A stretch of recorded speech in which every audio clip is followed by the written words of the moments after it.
মায়াবতী মাকে নিয়ে আমি নগণ্য, আর কী বা লিখব।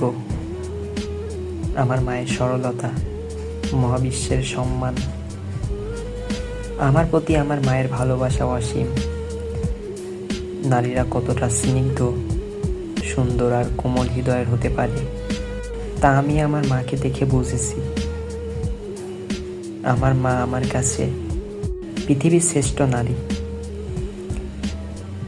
যাকে আমি চোখ বন্ধ করে বিশ্বাস করতে পারি। সে আমার নিরাপদ আশ্রয়, আমার একমাত্র ভরসা। হে আমার সৃষ্টিকর্তা, আমার যতবার জন্ম হবে আমি আমার মাকে মা হিসাবে পেতে চাই বারবার। আপনি কবুল করুন আমার এ মোনাজাত। আমার মা যে দুনিয়ার বুকে আমার জন্য এক টুকরা জান্নাত।